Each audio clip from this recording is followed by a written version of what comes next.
Jupiter at night. We are live on the internet, presented before the little people on the internet.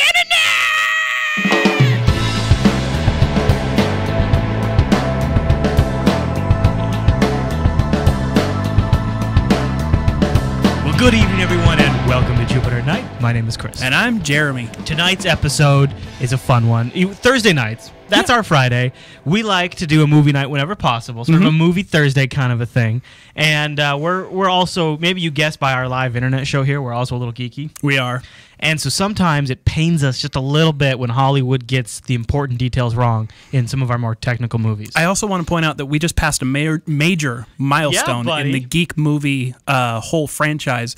Last week, on September 17th, was the 15th anniversary of the movie Hackers. Yeah! Now that is what is kind of kicked off our interest in this topic. We're going to be covering some of the ways that Hollywood has gotten it all wrong. I mean, we understand for Hollywood purposes, they want to make it flashy, they want to make it entertaining, they want to make it funny, whatever the story calls for.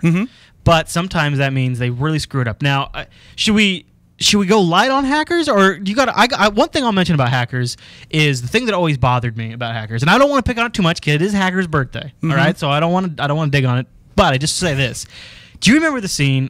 Besides where Angelina Jolie's naked, because that's... You don't have to even point out the scene. Every single scene in that movie has something wrong with it. I know, but you know the one where she's in a phone booth with VR visor Yes! on? Oh! In the middle of like a subway station or something. It almost infuriates me because it's so wrong. It's like you didn't even check it. No. Okay, but fine. That's pre-Google. Movies pre-Google... A little bit extra slack. You cut him slack on the research angle? Now, exactly, because you can't. Because you can't just type it into Google. What's offensive though is when it's I guess, is it BG? Post Google. Oh, PG. Yeah, PG. Post Google. Yeah. And it's not always movies, but just keeping in the vein of Hollywood, you've also got things like CSI where they abuse the power and ability of computers to sort of wedge in a story point, to sort of move things along. Like this particular one you're showing is just absolutely ridiculously hilarious. It's First of all, it's got that gratuitous computer shot. Look how cool our computer is shot. We must be high tech because we're showing you fanciness that you've never seen before. So it must be our computer systems that are amazing. And they actually, in this scene, they reset that stupid screensaver shot up twice just to drive that point home. And that's not even the most offensive, because you could almost just keep it there. You could. Why do a fake UI? A ton of Hollywood movies and shows lean on this fake UI thing. They all do, really. So, okay, we're not going to... Why do a fake UI? But whatever. But then, one of the things I think CSI is so famous for is, like, magic. That's basically what it is. Right? We can't do this. Yeah. They just wave a magic wand and all of a sudden, we just missed getting it on the stream. But basically, they enhance this picture of a woman looking off to one direction, and all of a sudden her eye changes direction. Yeah, they zoom in on it, total new angle. Oh, let me get this reflection in her eyeball. Oh, but I can rotate just the reflection, not the whole eyeball's image, and then I'll enhance it so you can actually see the reflection in this person's eyeball from a security camera. Yeah. Please, which was probably like 1 pixel. Oh, yeah. And it was like every 15 frames or something. I mean, come on, give me a break. Because that's what those closed-circuit televisions are really like. Now, IO9... But in Hollywood, you can enhance... Everything. Yeah. We have a link in the show notes to a hilarious montage that is basically like from 36 different movies and television shows of people saying enhance, and they will create these images from a single pixel. And then rotate them, and then recolor them. And then the rotating is particularly offensive because it just assumes that all of a sudden they get this magical data of another angle of the image they never even saw. From a security camera. Yeah. All right. Now, the guys over at IO9 did a very good write-up. A lot of internet research went into this one, and they went through and picked out some of the most egregious technology moments, and I thought maybe we just visit a couple of them. They called it their goofiest hacking scenes, which I think the term goofy is great for many of Now, did you see this movie Fortress when it came out in the theaters? I did not. Okay. And I'm not a big fan of Lambert, whatever. What is his first name? I don't know. But anyway, but Jeffrey Combs is in this. Jeffrey Combs in it, which you might know from Deep Space Nine. Or better know from Deep Space Nine. He played Wei Yung. And one of the things this movie's great at is that old Hollywood you type out the entire thing, like this guy, he just entered the password as crime does not pay, and then he types out the command execute, access Z10 main memory sector, types it all out, because that's real, that's how it works. But it gets better. Yeah. Because later on, after they actually, we don't have to sit and watch the whole thing, but when they finally execute the virus and it starts affecting systems and everything, it starts taking down lights. Oh, man. You know, it probably affects the bad guys' guns. The classic Hollywood everything thing. Is networked, right? The air conditioning, the lighting, the doors. The bad guy's pacemaker. What about when the computer gets hacked and the or they doors open. close? Or they open. All of them open. Or depends on the story. Right. Now, one of my favorite early hacker movies from the early 90s is the scene in, of course, Jurassic Park where the little girl sits down at the computer and goes, "It's a Unix system." Do you remember that? Yes. Now, one of the funny things about this, though, is that that's actually a Unix system. They used an actual Unix graphic display to show it, but it was non-functional. It was, I mean, the actual thing is, and anybody that's in the Unix world that knows about that graphic knows that it's a completely non-functional demo, so it made it even extra layers of internet geeky funniness. What about how you take something like, I don't know, an average Joe who maybe works in the public sector, planet gets invaded by aliens, all of a sudden he can hack alien spaceships. Well, that makes perfect sense. Right? Because every computer, regardless of origin, all speak the same language. Mm-hmm. I mean, just look at Linux, Mac, and Windows. They can all execute the same exact programs. Absolutely. You can probably run Linux software on an Xbox. I do it all the time. Yeah, of course. But what I do is I just wirelessly connect my laptop, download the operating system. Well, now, there's a major caveat here. Sometimes you have to fly your spaceship really close. Yeah, well, to signal the system. problems. Right. Sure. But then when you're close, the bandwidth is fantastic. So you can really just upload those viruses really quick. Not only that, but the UI always tells you exactly what it's doing. Yeah, and usually uploading virus. Yeah. I like that. You know what? They do call it out exactly too. I think too one of the great things is these computers always are accompanied with a little bit of sound. Yep. Because honestly, I wouldn't mind little sound effects that I could toggle from time to time. Right, but these are like government things usually. Who's going to spend extra time in the government to make their map have boop, bloop, blip, right? Bloop? The government doesn't have budget for that. Of course not. And then you've got your Richard Pryor hack scene.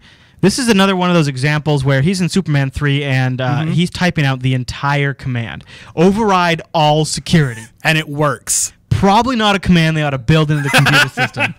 Just throwing that out there. If you don't want that to get hacked. Next time I have a job in an office setting, I'm going to type that in and see what happens. Just see what happens. Now, it's not all offensive. No. I mean, there are, in fact, you have got this these tvtropes.com. You've got 3 fantastic links in the show notes. Head over to Jupiter Broadcasting. Yeah, if you find this topic fascinating as much as we do, you will get lost in these websites. They are great. Dozens and dozens of examples of each of these. We shoot Jupiter at Night live at 9 p.m., although we're probably going to adjust that to 8 p.m. next week. Stay tuned for that. But we shot this one, and we sat down an hour before the show went live, and I think I spent about 45 minutes on TV Tropes. About just looking at all the different following stuff. Link, and then, I was looking at something. Yeah. And then following a new link. I was doing that. I couldn't help it, dude. It's very interesting. So go over to the show notes and check that out. But now we have been bashing. We've been bashing and bashing. Let's give a little bit of props. Now, it's not 100% accurate. No. But The Matrix. I find it hilarious, first of all, that the Matrix of all films. Well, Trinity's a bad arse. You know what? She SSHs into like the mainframe or whatever it is that she's in. This fires is the power up station at the end of Matrix. That's what it was. Reloaded, number 2. Yeah. Good memory. Yeah. And she uses a little SSH crack to get in. The Nmap is a real. She uses Nmap. That's a port scanner. Right. So she scans the open available ports. She finds out that I think if you read this really closely, attempting to exploit SSH v1 CRC 32. She does put the password on the. She shouldn't type her password out in clear text. I'm just saying. Yeah, really. I'm not sure why she had to run Nmap in order to use SSH, but she could have just asked me. SSH runs on port 22. Could have told her that. And then she's into the system. But realistic, because honestly, you would probably scan a box, try to log in as root if you knew the passwords, which somehow she obviously knew. And then, of course, I think that SSH nuke program was meant to be some sort of brute force. Yeah. And custom I think command. I've actually heard the term SSH nuke before. I just don't know if it's applicable in this sense. This one's a little bit of that typical stuff where you're typing out disable grid nodes 21 through 48. It would probably more likely be something like grid nodes /disable /stop. Stop. Yeah. You know? Toggle grid space. Dash I. V if you want to see output on the screen. And, you know. And then it would come back error and she'd have to do a / question mark to find out how to actually do it. Man. And then I got to disable grid. And then you get the manual page up. And then, yeah, that's true. All right, so maybe not super realistic. And then maybe but closer than so many others. Oh, man. Let's talk about the net. Now, okay, soft spot in my heart. I know. All right? I'm not that big of a fan of it. It was fun. You got Sandra Bullock. They got so much of it wrong, too, though. I know. Right? But this is her right at the beginning of the movie. This is when you're introduced to her, and she's playing Wolfenstein.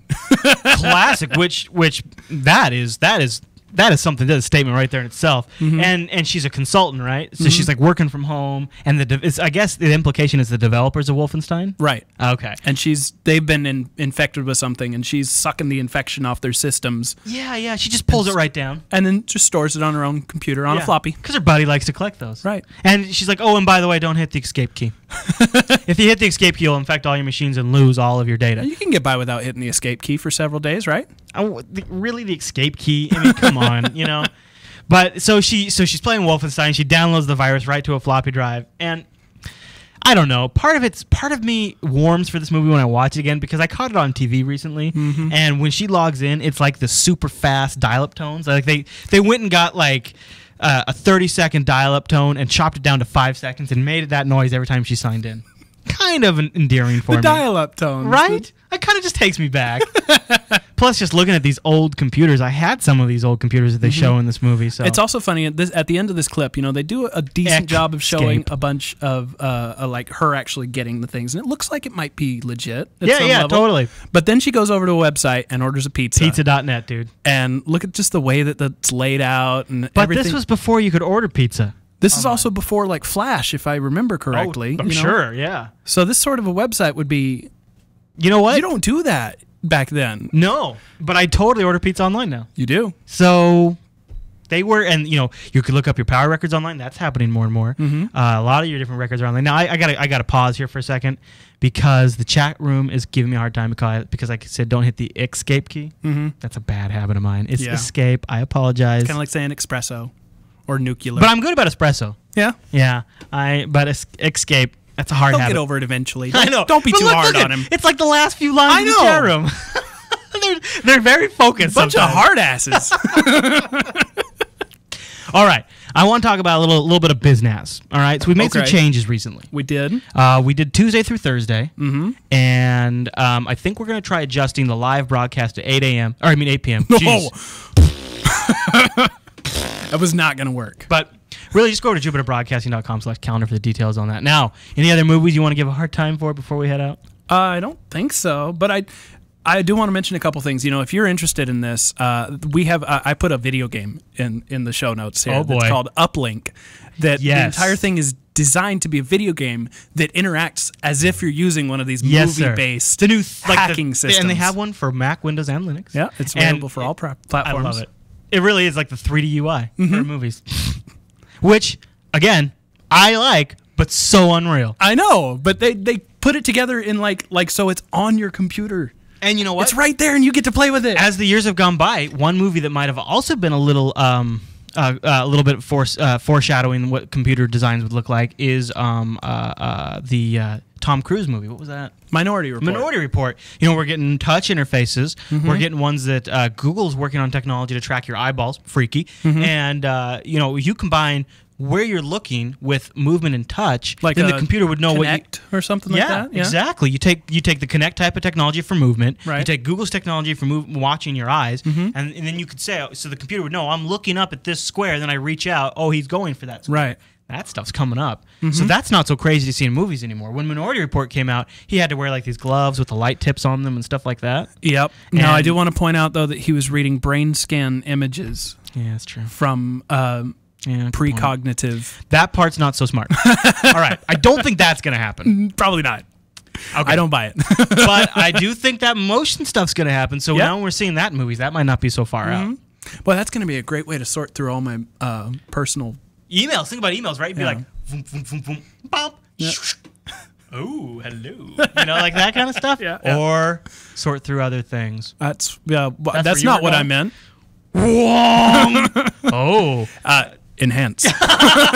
And rotate. All right, everyone. Well, thanks so much for watching tonight's episode of Jupiter at Night. And you can tune in Tuesday through Thursday. And if you watch live, tune in a little early Wednesday because there'll be a pre-show called The Faux Show with my wife and usually the J-Man here. Usually. You know what Alan wants to talk about next week? No. Sex. Really? He wants to do a sex ed episode. Well, he'll have to do that show all along. Wouldn't that be funny? Be like, yeah, Alan totally will do a sex ed episode. And then we'll sit down and I'll hit the record button. You and I just stand up. So we just walk away. Okay. All right, everyone. Well, that wraps up tonight's episode of Jupiter at Night. Tune in Tuesday to watch a whole new episode of Jupiter at Night. And until then, have a great week.